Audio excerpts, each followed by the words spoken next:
All right. And we're live, and welcome to episode 2 of the Sayonara Punk Live podcast. And if we do experience any technical difficulties or anything like that, please bear with us because it is not as easy as it looks to be live. Uh, that said, welcome everyone that's coming by and watching, and thank you for coming by and watching. And today's guest is my friend and colleague, Jason Donnelly. Hello, hello. And I'm going to start asking a couple questions that I think we're going to start every podcast from here on out with. And the first question is, what is your earliest memory of television or movies? Like, what's the first thing you ever remember watching in your life?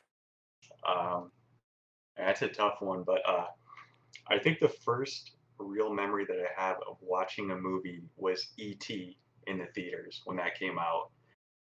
And I think the reason why I remember that so much is because at first my mom took me to go see it, and she loved it so much, she took me two more times, once with her, me, my sister, then her, me, and my brother. And so I've seen it a lot, and now I can't get myself to sit through it. But I just remember at the very end of the movie, and it's weird that this memory stuck in my head. It's at the end when ET's like finally going back home. I just remember turning around in my seat, and granted, I think I was like 5 years old at the time, with just like tears in my eyes. And I look behind me, and like two rows back is just this old woman like crying also, sitting there. So there's actually a Mandela effect in ET. When ET Really? says, what do you remember ET saying? The iconic phrase. ET phone home. No, it's ET What? home phone. No. Yeah, That that's the Mandela effect. It's holy shit. ET home phone is what he Home actually says. phone. Yeah. It Uh, can't be. How is that right? I know. S- Gee, interesting. Okay.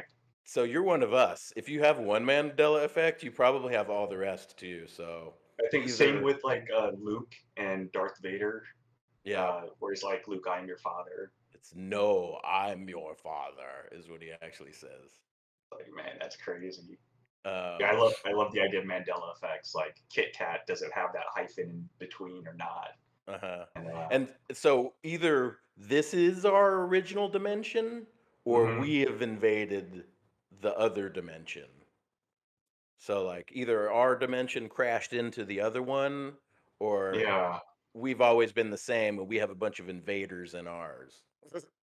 I feel like somebody should be annotating and like keeping records of this because maybe we're like slipping back and forth into different dimensions. Oh, It's there's so like, many. The new one since they fired up CERN again, the new conspiracy is hypnotic. You know, the drink. oh yeah. There's no Y in it anymore. So how is it spelled? It's spelled crazy if you look it up. It's like HPOTIQ or something. Oh my god. Okay, that can't be right at Yeah. And all. there's a bunch of people that are like, man, I've drank so many Incredible Hulks in my life, and it always had a Y. Oh my god. Yeah, I um, love stuff like that. I love it. Also, I went to Universal Studios one time. I got to be they had the ET exhibit at Universal Studios, Oh and wow. they'd call up a kid from the audience to be Elliot, and they'd put you on the green screen so you'd fly with ET. And I got called up when I went one time, so Nice. I got to be Elliot riding with ET in the basket. Is that right over here at the Hollywood Universal? Or was it down Yeah, in like Orlando? Nice. no, the Hollywood Universal Okay. Studios, which that used to be the coolest thing when I was a kid. Is because have you ever been? Oh yeah. My wife and I, we Yeah. used to have a season pass. That's like our thing. Okay. Yeah, I used to love the Jaws. Oh The yeah. the Jaws part of the Wait. ride, I would be so hyped for that as a little kid. Like, "It's coming, it's gonna eat the tramp." Like, I'd done Yep. it, so many times, but I didn't care. Uh, it's weird how you're compulsive like as a kid like that, which, leads to the next question is, what's the first thing you binge watched as a kid that you just, watched over and over and over? Oh man. I feel like binge watching back when I was a kid has like a slightly different meaning than it does now. When you could just go on stream anything, go on Netflix, watch entire seasons. Yeah. Um, but I feel like a movie that we originally had it on Betamax, and then once we finally upgraded to VHS, we bought it again. Was Conan the Barbarian. You watched I that when was, you were a little kid? oh my god, I don't think my like That's parents watched awesome. me or anything.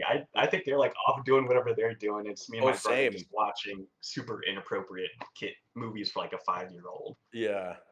Yeah, But God, yeah. when he gets all drunk and, like, super rapey. I, is that, You remember he's I chasing her just around the tree and stuff? oh my Come I just remember him come like on. knocking out I remember knocking out the camel. Yeah, knocking out the Yeah. camel was an awesome scene. I love Mhm. the intro. I wish I knew it all by heart when they're talking about him coming up through the fighting pits and all that.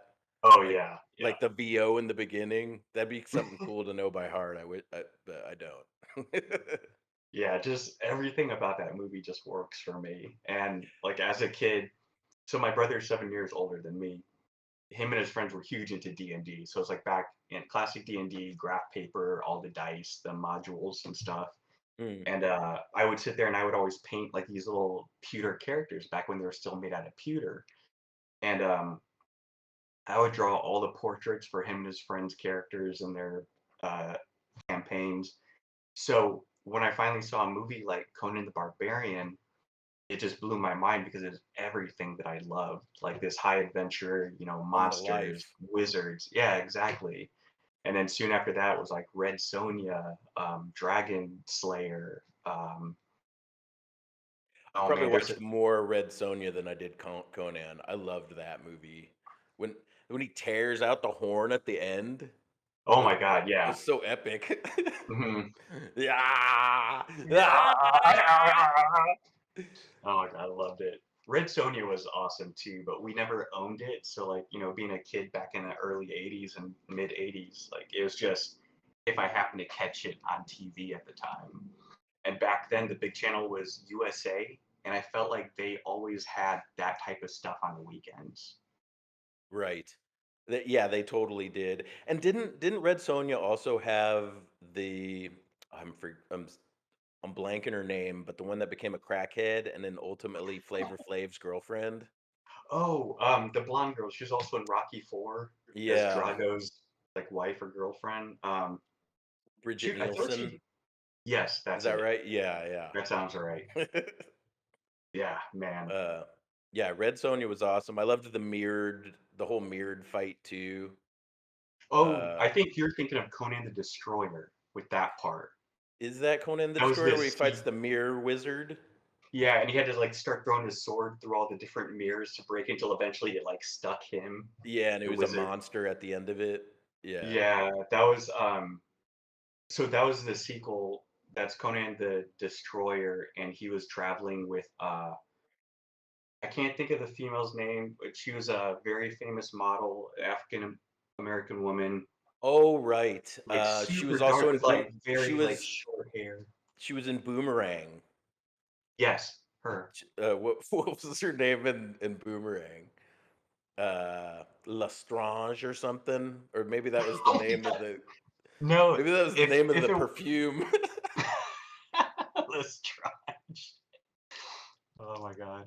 Um, yeah, she was an interesting actress at the time. Hmm. Um, I just so always remember her being super intense and it's yeah, like very, she had a very intense. cool way about her, right? Oh Like yeah, for sure.